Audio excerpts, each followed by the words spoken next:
Olá, boa tarde. Estamos aqui para dar início à nossa live de hoje. Hoje é dia 15 de julho de 2020. Eu sou Ana Paula Goulart. Estou aqui para dar continuidade à série de lives da memória da eletricidade. Estamos aguardando as pessoas entrarem. Desde março desse ano, com o início da pandemia de Covid-19, a instituição, a Memória da Eletricidade, ela tem promovido essa série de lives que a gente dá continuidade aqui hoje, entendendo que esse momento de grandes desafios e que um desses desafios é justamente a demanda por informação e debates qualificados. Temos conversado aqui sobre gestão, sobre saúde, sobre gestão e liderança, preservação histórica, comunicação. Já temos mais de 100 lives. Na verdade, para ser mais precisa, essa live de hoje que a gente vai começar, ela é a nossa 103ª live. E, para isso, a gente está recebendo hoje aqui Maurício Sticer, que vai conversar com a gente aqui sobre jornalismo na era digital. Boa tarde, Maurício. Oi, deixa eu arrumar aqui, peraí. Tô meio cortando meu pescoço, né? Tá bom assim? Acho que tá bom, tá bom. Boa Tudo bem? tarde. Tudo bem, tudo bem. Muito obrigada por você ter aceitado o convite da Memória da Eletricidade para bater esse papo aqui com a gente hoje. Imagina, só Prazer gente te bacana receber. envolvida nesse projeto. Prazer participar. Maurício, então vamos começar a nossa conversa, né? Queria Vamos. pedir para você se apresentar um pouquinho aqui, para quem está começando a entrar aqui para a conversa da gente, que você falasse um pouquinho sobre a sua formação, o que você estudou, onde você estudou, e sobre sua trajetória profissional.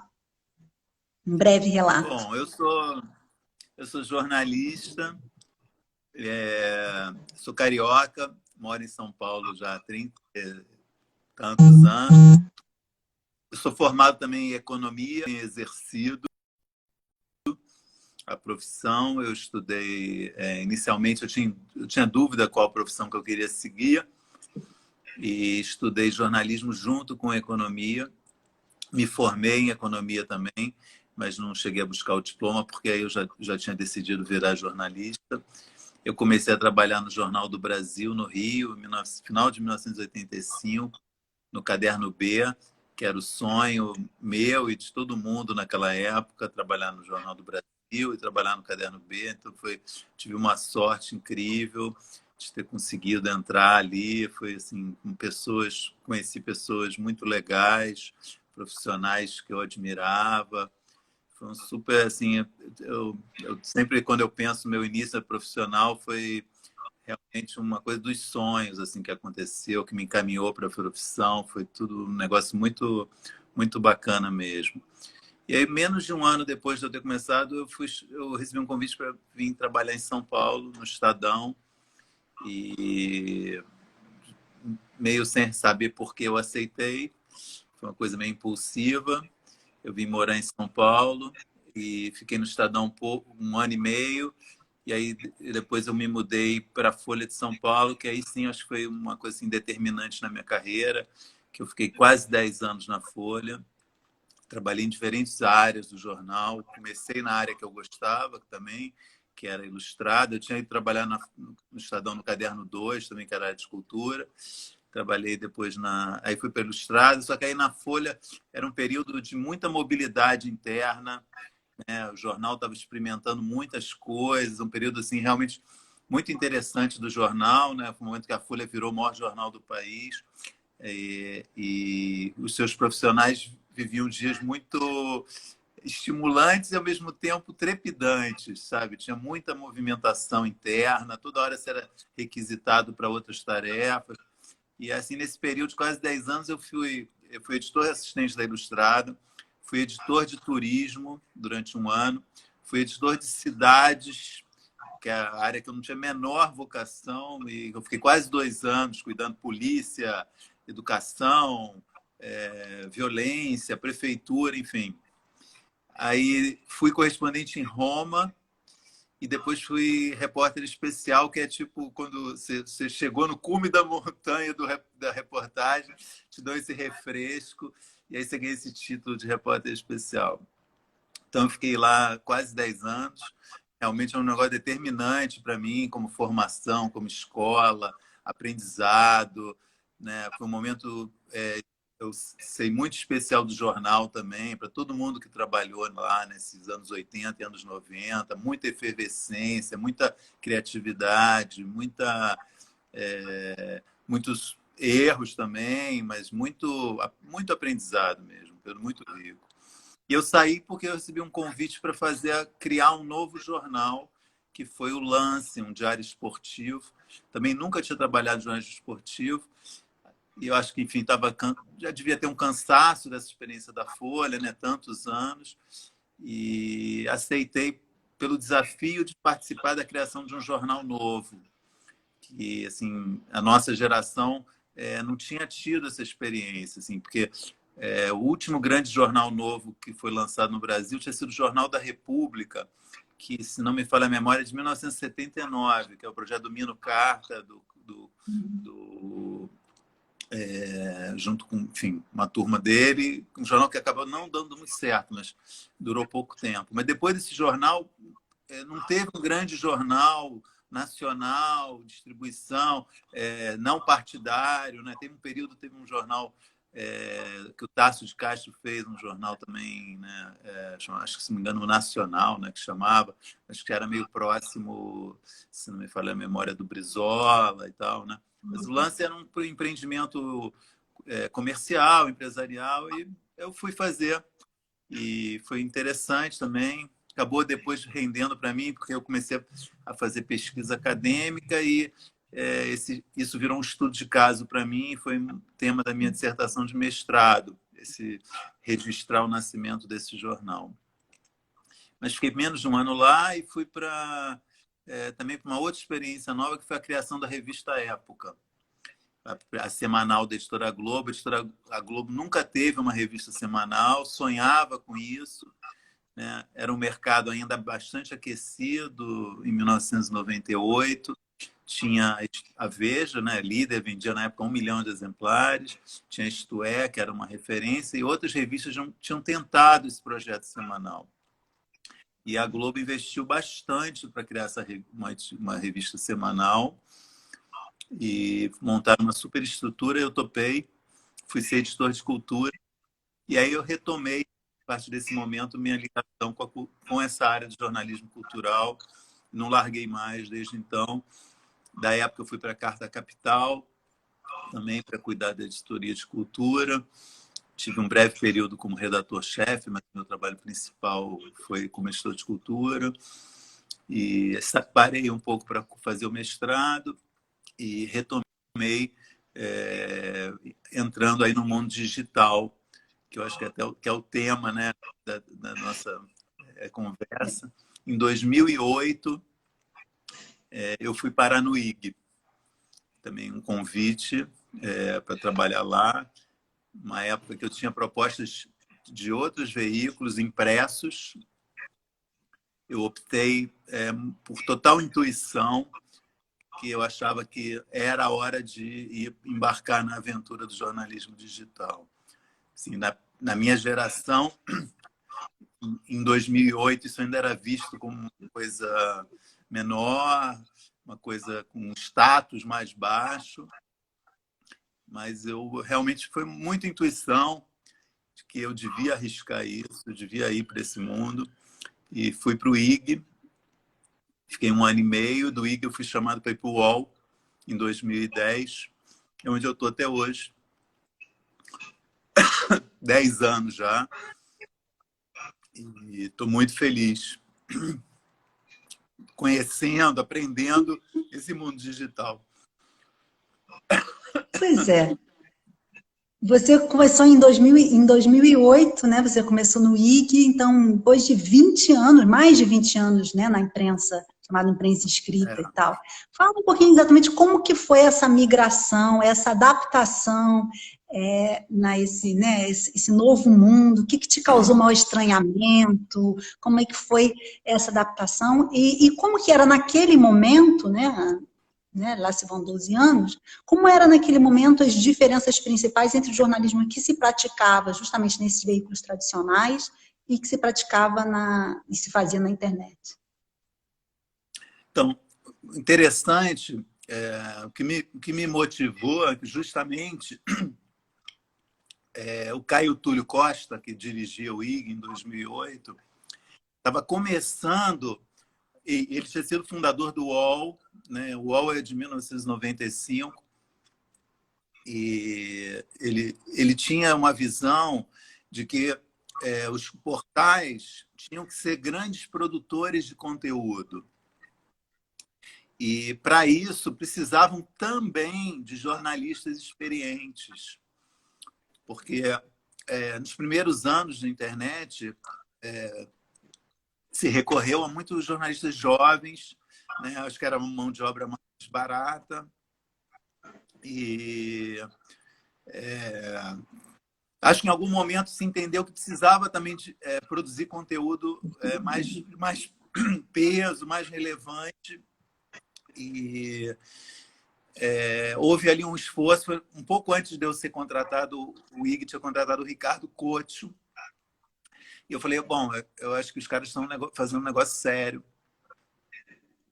O Paulo Moreira Leite tinha passado pelo IG nesse mesmo período. Estou com uma coceira na garganta. Emoção de estar aqui falando. Então, você quer beber uma água? Eu estou com água aqui. Então, eu aceitei por isso, e assim, a minha surpresa... Quer dizer, não tive surpresa nesse sentido, quer dizer, eu fui para fazer reportagem, para ser repórter, para criar conteúdo. Eu era também lá repórter especial, então fiz matéria de política, fiz matéria de cidades, sobre o cotidiano de São Paulo, matérias de esporte, estava fazendo de tudo. Mas quando eu entrei, eu lembro de ter falado assim, vem cá, eu não vou ter blog também, porque todo mundo tinha blog, né? Eu não sabia direito o que era aquilo, sabe? Para mim era um negócio... Eu olhava à distância aquele mundo. Eu era ainda um cara do impresso, e todo mundo blog. E eu lembro de perguntar isso, assim, um misto de curiosidade e um pouco vaidade, assim, porque todo mundo tinha blog. Eu falei, pô, vocês não vão me dar um blog? Isso nas conversas ainda, antes de começar. Aí eles falaram, tá bom, a gente vai te dar um blog. Você faz o que você quiser lá. Mas não era o acessório do meu negócio. Então, no início, assim, os primeiros meses, eu fazia uma reportagem e aí guardava assim, algum bastidor da reportagem, publicava no blog. Aí fazia um texto, olha, eu fui fazer uma reportagem assim, assado, lê a reportagem aqui, colocava o link, e aconteceu essa curiosidade lá. E, ao mesmo tempo, eu comecei a escrever sobre tudo que eu via, sabe? Eu lembro, eu ia num lugar, aí tinha um prédio público, tinha um aviso para entrar no elevador, falava assim, olha, antes de entrar no elevador, deixa as pessoas saírem. Aí eu escrevi um texto sobre isso, uma crônica sobre isso. Comecei a transformar tudo que eu fazia em assunto do blog. E, entre as coisas que eu fazia, a televisão, também assistia televisão. E aí comecei a escrever no blog, eu vi esse programa hoje, assim, assado, comecei a comentar e tal. E aí, quando eu falava de televisão, o blog lotava. Todo mundo ia comentar no blog. Todo mundo ia falar, reclamar, elogiar, brigar. Eu falei, pô, falava de outros assuntos, ninguém comentava. Entendeu? No silêncio. Falava de televisão. Aí, lá no IG, falaram para mim assim, olha, está começando um negócio aqui, seria interessante você participar, chama Twitter. Em 2008. Eu falei, o que é isso? Aí criaram um perfil para mim, eu nem sabia fazer o perfil, criaram um perfil para mim. Eu fiquei maravilhado com aquilo, porque percebi que tinha uma conversa intensa entre o meu trabalho no IG e o Twitter. Tinha um diálogo permanente, televisão e internet. Televisão e internet. Aí, enfim, foi assim um pouco... Meu primeiro impacto foi esse. Então, mas isso da interação, né? Você está falando, você postava e as pessoas comentavam. Isso é um diferencial significativo em relação ao trabalho que você fazia antes, né, na imprensa. Como que foi isso para você? Um choque realmente. Ainda somos, né, testemunhas, né? Está acabando, mas ainda tem algumas gerações testemunhas de que era receber uma carta, né, na redação, né? Era uma coisa assim, você publicava uma matéria, recebia uma carta, era um negócio, uau! Chegou uma carta na minha matéria, um cara reclamando, né? Ali já nessa época já tinha um e-mail, as pessoas já se comunicavam por e-mail ainda, mas no primeiro momento foi maravilhoso, Ana, porque ainda eu acho que não estava esse grau de polarização que está hoje. Então, assim, embora tivesse reclamações, protestos, uma ou outra ofensa, tinha muita comunicação de fato, sabe?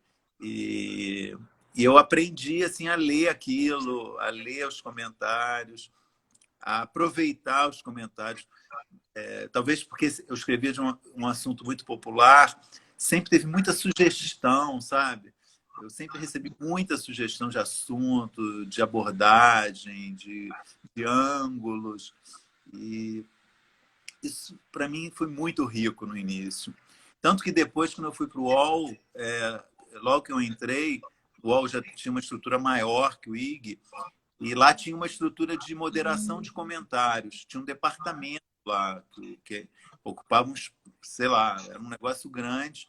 E automaticamente teu blog era moderado dessa forma. E eu falei, não, eu queria eu moderar. E deixaram no primeiro momento. E era meio... Quando eu contava para as pessoas, eu modero meus comentários, as pessoas falavam, que cara esquisito. E eu adorava, realmente. Eu moderei os comentários no UOL, se não me engano, por 8 anos. Só há 1 ou 2 anos atrás, o UOL mudou o sistema e agora é a inteligência artificial. Eu não pude mais escolher. Agora não é mais. Antes era a gente que moderava. Agora é completamente inteligência artificial. Né, que eles treinam, né, os robozinhos, palavras-chave, né, coisas que não podem entrar e tal. E aí foi um decreto, então eu não pude mais moderar. Enfim, então assim, eu sempre achei muito interessante essa questão, essa resposta sempre. E eu tive também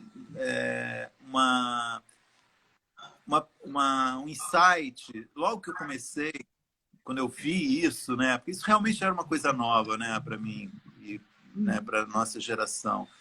Eu tive um insight que era o seguinte: aquela pessoa que está falando comigo, né, via comentários, ela não me conhece.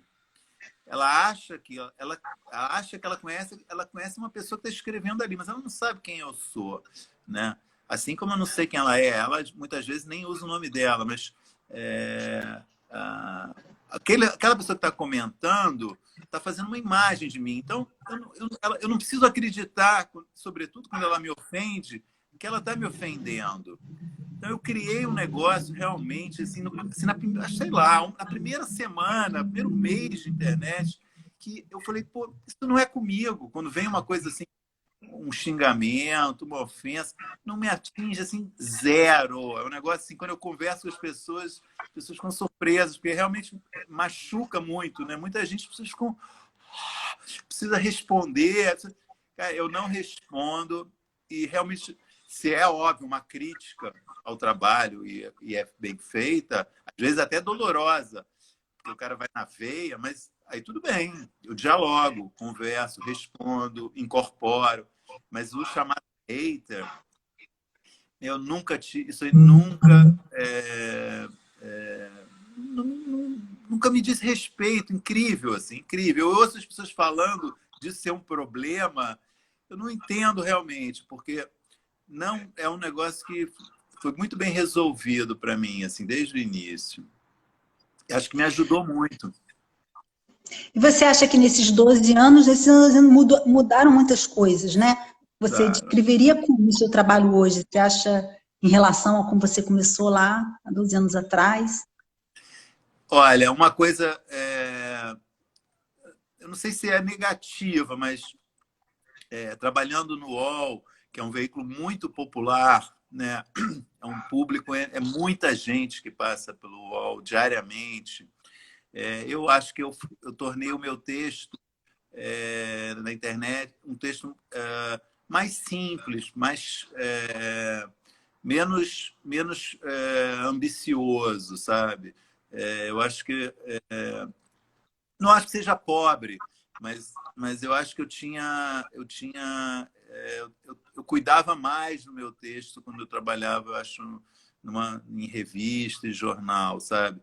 Eu comecei a ver assim que, primeiro, as pessoas ficam menos tempo, tem menos tempo dedicado a essa coisa que é ler uma tela de celular, né? Antes de computador, hoje é de celular, né? 85% das pessoas entram no UOL via celular, sei lá, um número absurdo. Então, não é uma leitura confortável, o texto tem que ser direto, tem que ser claro e tem que ser curto. Esse tipo de texto, pelo menos, né? Então, de alguma forma, isso afetou, né? Eu acho, mas não assim no sentido, eu não falo isso com lamentação, com não, eu acho que eu estou atingindo mais gente. Eu percebo que é muita gente, é uma responsabilidade enorme, né? O número de acessos à coluna é um negócio, às vezes, impressionante. Então, tem uma responsabilidade grande e a necessidade de me comunicar e ser entendido, que é da essência da profissão, atingir uma outra potência escrevendo na internet, sabe? São números que eu nunca tinha tido, sabe, de leitura e é preciso, não dá para ignorar isso. Não, claro que não. Então, mas eu ia te perguntar uma coisa. A internet, ela ampliou a capacidade, né, de produzir, distribuir notícias, que deixou de ser uma exclusividade de jornalistas, e de empresas de comunicação, né? Hoje, uma massa considerável de pessoas se tornaram elas mesmas produtoras de informação, né? Quais são as implicações que você vê disso para o jornalismo profissional que você É, exerce? eu acho assim, eu acho que tem um lado que é muito bom, né, que é um aumento significativo realmente das fontes que publicam, né? Quer dizer, hoje muitas vezes uma pessoa que você buscaria uma informação ligando para ela, você não precisa porque ela publicou no Twitter ou no Facebook, né? Então, realmente tem um aumento muito grande do número de fontes de informação. Mas eu acho que existe e isso talvez tenha uma dificuldade de compreensão de parte do público, que é muito diferente um texto que um jornalista profissional escreva, né, digamos, mesmo sobre televisão, um texto que eu escreva sobre televisão e um texto que, sei lá, um determinado ator escreveu na coluna, no Instagram dele sobre uma determinada produção da televisão, né? Tudo, muita gente acha que é tudo a mesma coisa. Eu acho que é necessário sempre estar fazendo um esforço, eu estou um pouco fazendo esse esforço, de mostrar que não é a mesma coisa, né? Mesmo tratando-se de opinião, digamos, eu às vezes ando fazendo um texto opinativo, recorro a um arsenal de ferramentas digamos que são de uso profissional, né? Que é um trabalho de jornalista, de uma pessoa que pesquisa o Que é assunto. analítico, não é só opinativo, né? Não é só achismo. Exatamente. E não tem lado, né? Isso, né? Não tem viés, né? Pelo menos eu tento, né? né? Quero poder oferecer ao leitor essa certeza que ele está lendo um texto, né, de uma pessoa que é independente, né, não tem vínculo com nenhum outro veículo além do veículo que eu trabalho, né, que ele, em tese ele pode confiar naquela que é uma opinião sem viés, né, que é diferente, eu acho, de muitas dessas. Quando você fala que muita gente está, né, aumentou muito de fato, né, o número de pessoas que publica, que torna público suas opiniões, mesmo informações, mas nem sempre dá para você ter certeza que são fontes descompromissadas, que são fontes realmente só preocupadas com a transmissão da informação. Isso é uma Pois coisa. é exatamente essa questão, né? Hoje as redes sociais, seja Facebook, Twitter, Instagram, mesmo WhatsApp, eles se tornaram fonte principal de informação de parcelas significativas da população, né? Um número grande de pessoas se informam hoje exclusivamente por esses canais, né? O volume, a pulverização dos conteúdos são imensos, né? Nesse contexto, justamente, como separar a informação falsa, inclusive, muitas vezes, e identificar essa falsa da verdadeira, e identificar também aquilo que de fato é relevante no mundo de um volume tão grande de informações, né? Uma coisa que eu advogo, assim, eu até já escrevi sobre isso mais de uma vez, que eu acho que cabe à mídia profissional permanentemente estar sendo transparente sobre como é feito o trabalho dela, né? Eu acho que existe realmente uma carência de informação das pessoas sobre o que é o trabalho jornalístico. A gente dá por suposto que todo mundo sabe o que é o nosso trabalho, mas não é, né? A diferença entre notícia, análise, artigo, editorial, as pessoas já acham que é tudo igual, sabe? Não conseguem perceber muitas vezes a diferença. Eu vejo, às vezes, pela recepção do que eu faço, por determinados comentários, né? As pessoas, sei lá, eu publico uma determinada coisa, por exemplo, uma crítica ou entre aspas, uma denúncia sobre alguma coisa errada que aconteceu numa determinada situação. Aí vem o órgão que foi alvo objeto da minha crítica ou da minha denúncia e nega, né? Desmente. E aí, você vê os comentários, as pessoas dizem, viu? É mentira o que ele publicou. Né? Sem realmente fazer um julgamento claro sobre o que eu estou contando de verdade, o que é bastidor, o que é uma informação que eu apurei, que eu sei, né? Às vezes aquele desmentido é um desmentido. Eu sei que aquele desmentido não é verdadeiro, mas, enfim, isso é um exemplo banal, mas eu percebo muitas vezes que as pessoas não dominam claramente o que é o nosso meio, né?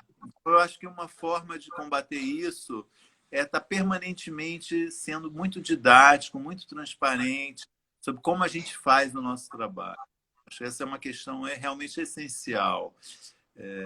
Eu já conversei, lembro agora você falando, já conversei com o Augusto Rodrigues sobre isso também, assim, que eu falei com ele, né, que eu acho a importância disso, né, que tem que ser didático mesmo, sabe, sobre os meios que a gente produz. Mas é muita concorrência, né? Hoje um grande debate é em relação aos algoritmos das plataformas digitais, né? Fala-se muito do tal efeito bolha e dos seus impactos, inclusive, nas democracias contemporâneas, né? Como que você avalia esse fenômeno? Você estava falando antes aí dos haters, você acha que ele explica essa polarização, essa virulência na rede? E como que isso se reflete no seu trabalho, né? Você mencionou rapidinho, mas se você pudesse desenvolver um pouquinho aí para a gente. Olha, eu percebo isso eu percebo mais claramente quando eu entro no terreno da análise de telejornais e de cobertura política dos telejornais, né? Eu vejo isso nas redes sociais, né? Um efeito, uma repercussão que muitas vezes você suspeita que que ela é motivada por algoritmos, por robôs, né? Respostas muito parecidas sem, né? Às vezes aparece uma resposta fixa, uma resposta igual, idêntica, que as pessoas começam a dar, o mesmo argumento, né? Mas, assim, como eu te disse, assim, se é em rede social, isso eu não me preocupo muito. Quando acontece no próprio lugar onde eu estou escrevendo, aí realmente eu fico mais atento. Já aconteceu, por exemplo, mas não por motivos políticos, mas por motivos religiosos, já de gente querer organizar pedidos de demissão meu, sabe? Sei lá, uma vez eu falei mal de um filme espírita e ofendeu os espíritos. Eu estava falando mal do filme, não estava falando mal do espiritismo, mas causou um negócio, né, organizaram um abaixo-assinado de minha demissão. Mas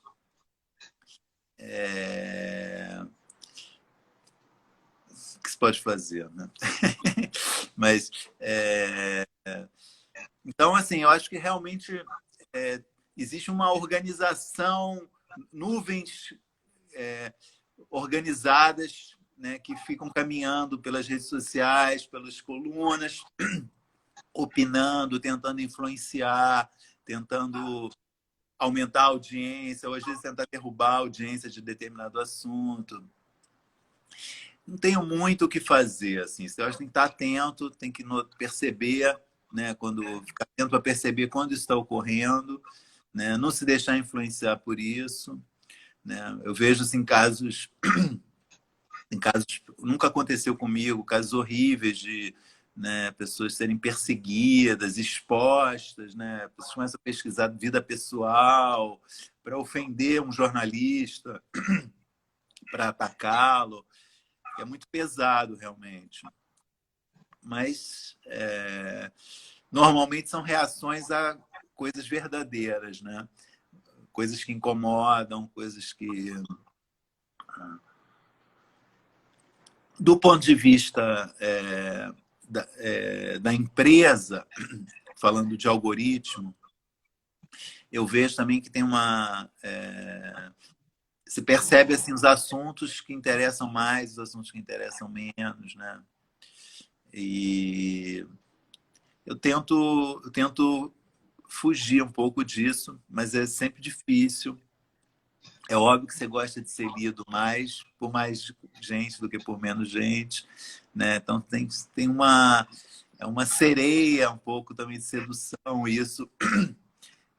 Você está escrevendo sobre os assuntos que são os assuntos que mais interessam, que mais bombam, né? Nessa área de televisão tem muitas diferenças, sabe? Né? Você falar sobre uma determinada... Se falar sobre a novela das 9 da Globo, é certo que isso interessa a muita gente.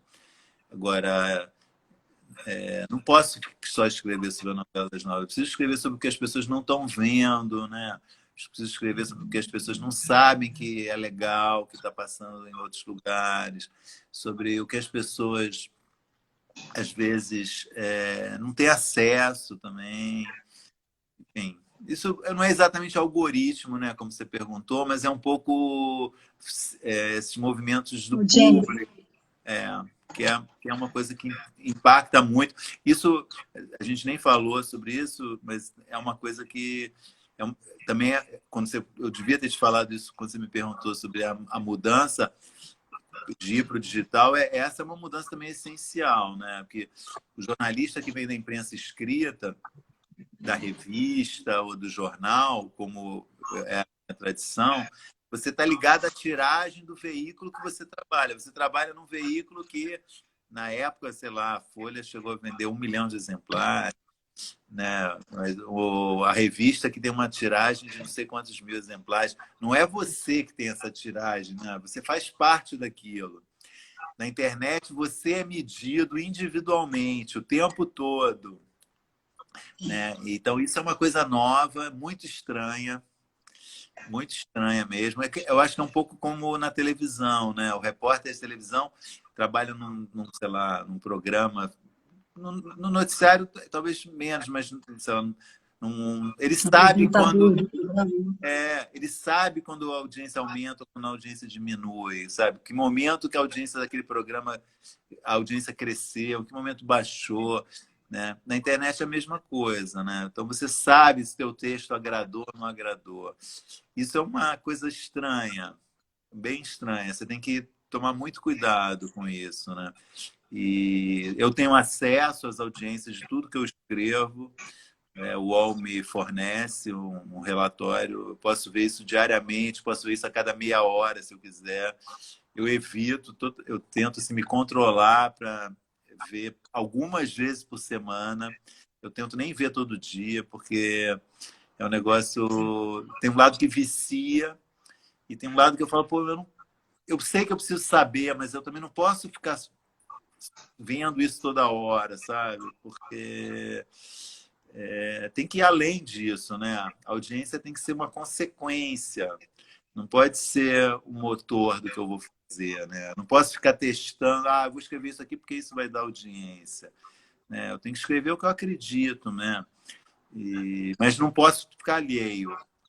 Seria falso da minha parte dizer que eu estou alheio a isso. Não, não é verdade. Eu tenho que estar ligado, tenho que saber o que Porque, está... de certa forma, são indicativos também de questões que são importantes dentro né, do debate Total, também. Né? Então, exatamente. também é Às relevante. vezes é Né? uma importância, às vezes a audiência é uma informação importante, realmente, né?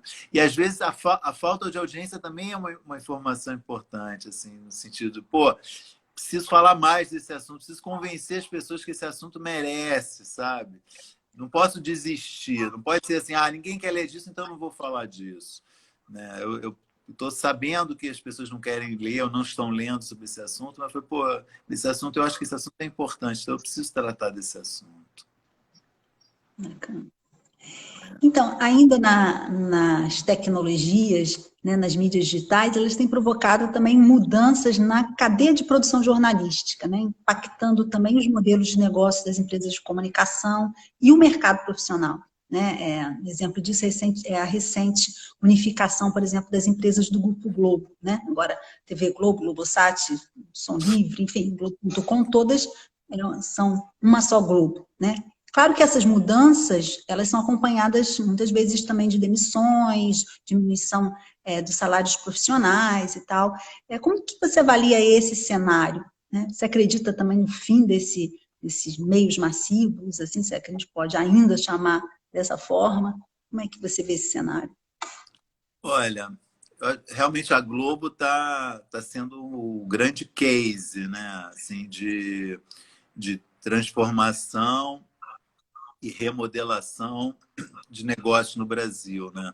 Pelo tamanho dela, né? Pela importância que ela teve, que ela tem, né? Já há 3, 4 décadas, né? No mercado, a Globo, grupos de televisão, né? O jornal existe há quase, sei lá, 100, né? Ou, enfim, mas o grupo de televisão, né? Hã? O jornal é de 1925, a TV é de 65.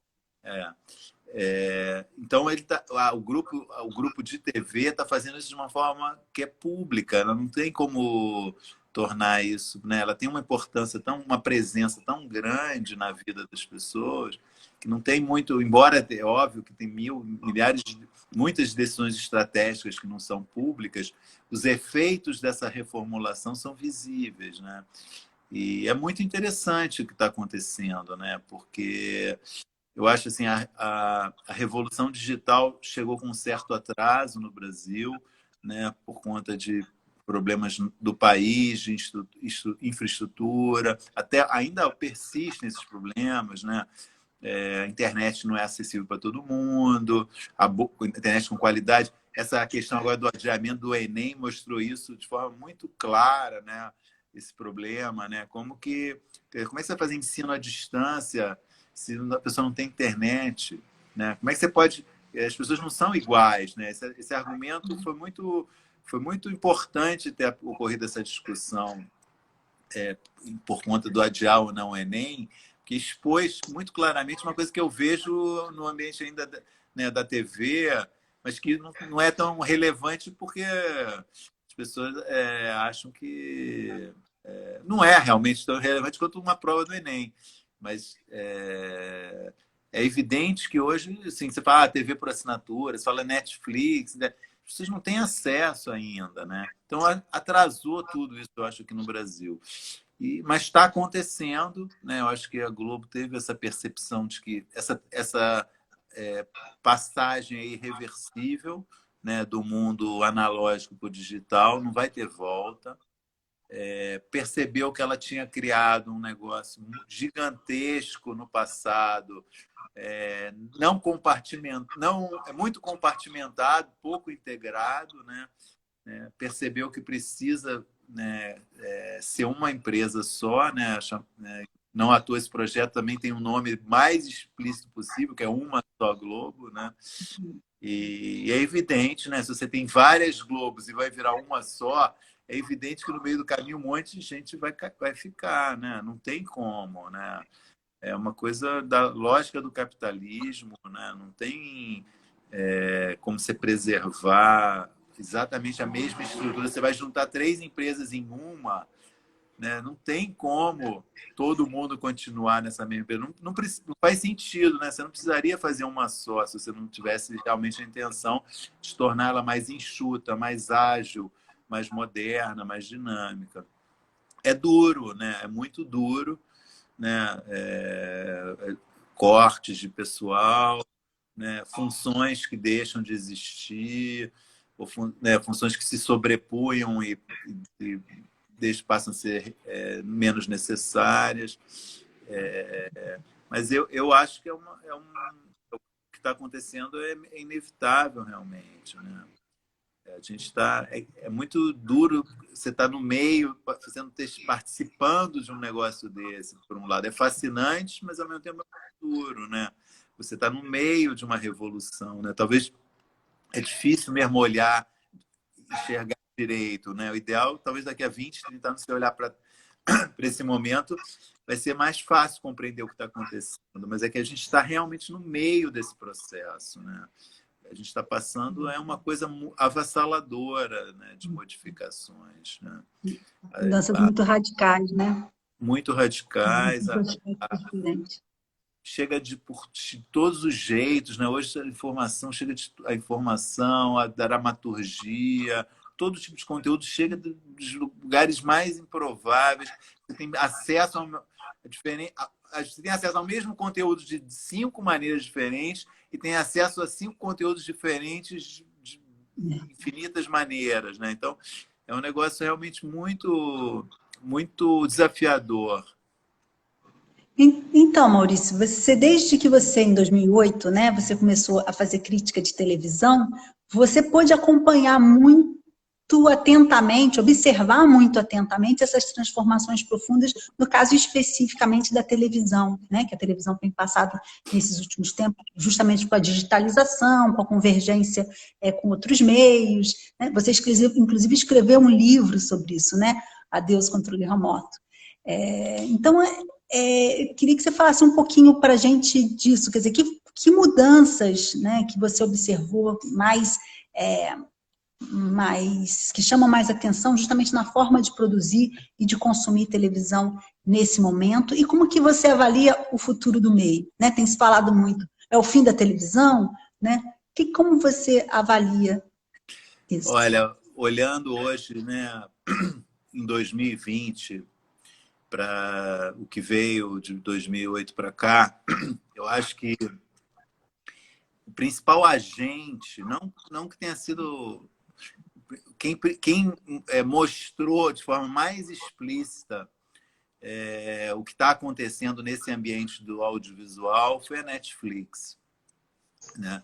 A Netflix, no momento, várias coisas que ela fez foram disruptivas, né? Gravemente, no sentido não negativo, fortemente disruptivas, né? Momento em que ela colocou todos os episódios de uma série no ar ao mesmo tempo, né? Aconteceu com House of Cards em 2013. Isso é um negócio, é um antes e depois na televisão, né? Isso é uma coisa, isso muda a maneira de consumir televisão de uma forma tão radical, né? Você oferecer para um espectador todos os episódios da série que ele quer ver juntos, você assiste na hora que você quiser, como você quiser, e ao mesmo tempo isso, né? Você Você acabou com a pode noite de sono de muita gente, né? Nossa, muito. Isso é um Vira negócio. maratona, Exatamente. vira a E, noite assistindo. e isso acaba com quem não está fazendo isso, né? Quer dizer, é uma competição, né? Como eu disse, no Brasil, acho que ela não veio no mesmo ritmo que está ocorrendo nos Estados Unidos e na Europa, porque ainda não temos, eu acho, uma estrutura para acolher isso tão é, expandida quanto já há nos Estados Unidos e na Europa Ocidental. Mas isso tem um impacto, né, muito forte, né? O digital também exige menos recursos para ser produzido, né? Então, isso facilitou a produção de uma maneira incrível. Você depende menos hoje de uma grande empresa te bancar para você produzir um documentário, uma série, né? Isso aumentou a oferta incrivelmente, né? De programas, de conteúdo, mesmo de jornalismo. É muito mais fácil hoje, né? Você produzir, é muito mais fácil você estar no lugar. Agora, a própria pandemia, né? Esse momento que a gente está vivendo, né? Reforçou isso, né? Como a revolução digital está permitindo, né? Isso que a gente está fazendo aqui agora, por exemplo, né? Como a revolução digital está permitindo as pessoas permanecerem conectadas, engajadas no que está acontecendo, né? Um negócio. Imagina uma pandemia como essa há 10 anos ou 15 anos, como a sensação de isolamento ia ser muito maior, eu acho, sabe? O medo ia ser muito maior, a falta de esclarecimento ia ser muito maior, né? Então, eu acho que não quero ser poliana também, né? Ficar parecendo, que ótimo, mas tem um lado muito positivo, eu acho, né? Nisso que a gente está vivendo, nessa transformação. E para onde vai é uma pergunta de US$ 1 milhão, né? Para onde que isso vai? Mas assim, falando do Brasil, o que eu tenho dito, recomendo, assim, eu acho, eu presto muita atenção no que a Globo está fazendo, sabe? Eu acho que a Globo, estou falando o que está acontecendo nesse ambiente, né, do audiovisual. Acho que a Globo tem se mostrado muito atenta a esse processo, reagindo bem e tentando ser proativa em relação a várias questões. Eu lembro também, nessa mesma época que eu estava te falando, 2013, 2014, que eu entrevistei um executivo da Netflix, estava aqui no Brasil, um dos principais caras de conteúdo da Netflix. E ele comentou comigo, a Globo é a única empresa no mundo que não licencia conteúdo para gente. E eu, na época, achei estranho isso, realmente, sabe? Questionei a Globo disse, a gente não tem interesse e tal. E a Globo está certa de fazer isso, né? O que o tempo mostrou é que os grandes estúdios americanos que licenciavam conteúdo para a Netflix ajudaram a Netflix a crescer e a parar de assistir os canais de televisão que eram donos daquele conteúdo. Não à toa, nos últimos 3 anos, todo mundo começou a tirar os conteúdos que tinham licenciado na Netflix. Friends, Seinfeld, The Office, as grandes séries de maior sucesso que foram licenciadas, hoje, quando é possível, os contratos não são renovados porque os caras perceberam, a Disney percebeu, eu tenho que exibir no meu negócio, não testar na Netflix. Então, já vai lá. Deixa eu me Não, eu prolonguei. ia falar que a Globo investe muito na Globoplay, que, aliás, cresceu Exatamente. muitíssimo nesse período da pandemia, né? Exatamente. Então, mas ela tomou essa decisão ainda antes da Globoplay estar forte, mas talvez já vendo que ela ia ter a Globoplay, sabe? Que a Globoplay ia ser ia, entre aspas, uma concorrente da Netflix. Eu acho que eles sacaram isso, né? Eu dou esse exemplo que eu acho bem admirável, realmente, sabe? Eles tiveram uma posição muito inflexível há 7 anos, 8 anos atrás, sabe? Quando todo mundo licenciava conteúdo para Netflix, eles falavam, não, não vamos. Era dinheiro, quer dizer, essas empresas ganharam dinheiro licenciando conteúdo, mas a Globo entendeu que não ia ser bom para ela. E ela estava certa. Eu não tinha essa visão naquela época, sabe? Depois eu entendi que ela estava certa. Poxa, Maurício, é uma delícia esse bate-papo aqui com você, e o tempo voa aqui, o nosso tempo está se esgotando, eu acho que eu tenho mais só um tempo para fazer uma pergunta aqui rápida para você, e aí eu vou perguntar em direção a isso que você estava falando, do seu trabalho na televisão, né? Nesse próprio seu livro lá, do Adeus do Controle Remoto, você chama atenção para o descompasso, né, entre a importância, a centralidade que a televisão tem na cultura brasileira, né, que ainda tem, e a escassez de críticos especializados no assunto. A mesma coisa a gente percebe também na produção acadêmica. A gente tem no Brasil hoje muito mais pesquisas sobre cinema, por exemplo, do que sobre televisão. Né? A que você atribui isso? Ao elitismo cultural apenas? Enfim, como que você interpreta? É difícil. Bom, antes de eu responder, só precisa fazer um registro que você tem uma contribuição muito importante, né, para esses estudos sobre televisão. Né? Pelo menos 2 livros que você fez ou ajudou a fazer são fundamentais. Eu estou falando de 2, mas devem ter outros. Né? O seu História da Televisão no Brasil, né, que é a História no Brasil, né? Um É. livro incrível, super importante para entender a televisão no Brasil. E o livro que você fez no projeto Memória Globo, com os autores de telenovela, é uma obra de referência também para quem estuda televisão. Obrigada. Dito isso, que eu acho importante deixar esse registro, eu acho que o fato de... Eu procuro entender isso da seguinte forma. O fato de que todo mundo, como todo mundo tem acesso à televisão, a televisão entra na casa das pessoas, 97, 98% dos lares brasileiros. Todo mundo assiste televisão desde criança, todo mundo tem repertório sobre televisão, então todo mundo acha que entende televisão. Isso, de alguma forma, rebaixa a importância que a televisão poderia ter para pessoas que estudam mais seriamente ou para acadêmicos, né? E o fato de que, talvez, no passado, a televisão tenha sido sinônimo de coisas de baixa qualidade, coisa popularesca, né? E realmente sempre tem, até hoje ainda tem programação que é de qualidade ruim, mas tem um certo preconceito, sim. Eu acho que tem um certo preconceito nesse meio de enxergar como uma coisa menor, né? Acho que deveria já ter mudado, né? Não sei se ainda está assim, mas é notável, sim. Então, para finalizar, você indicaria aqui para as pessoas que estão acompanhando a gente agora e que vão acompanhar depois no YouTube, onde vai ficar essa entrevista, você indicaria algum livro, algum filme, né, palestra, enfim, algum vídeo sobre esse papo que a gente teve aqui, ou simplesmente pela sua indicação de uma bom passatempo no período da pandemia? Olha, eu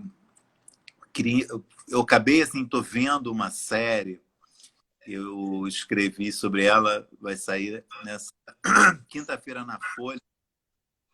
A série chama I May Destroy You. Uma atriz e roteirista e diretora inglesa chamada Micaela Coel. Há muito tempo eu não ficava tão desconcertado com uma série. É uma série feminista. Ela é uma atriz impressionantemente forte, expressiva.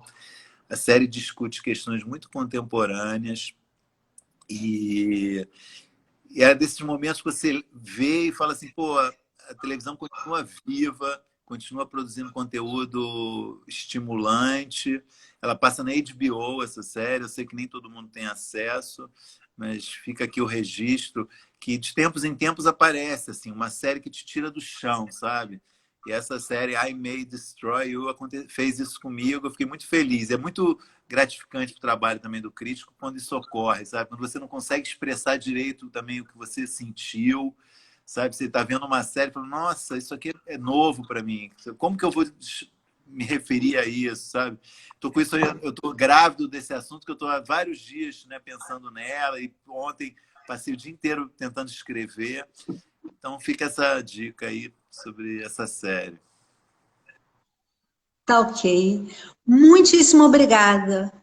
Foi ótimo o nosso bate-papo. Queria ter mais tempo aqui para a gente desenvolver mais. Mas ficamos por uma próxima. Eu que te agradeço, Ana Paula. Super obrigado e parabéns aí para o projeto do Memória, né, da Eletricidade. Acho muito legal essa série de conversas, essa iniciativa de dialogar com as pessoas. Muito obrigado. Obrigada a você. Até logo. Então, a entrevista fica lá no canal do YouTube da Memória da Eletricidade. Tá bom? Obrigado. Beijo grande. Obrigada.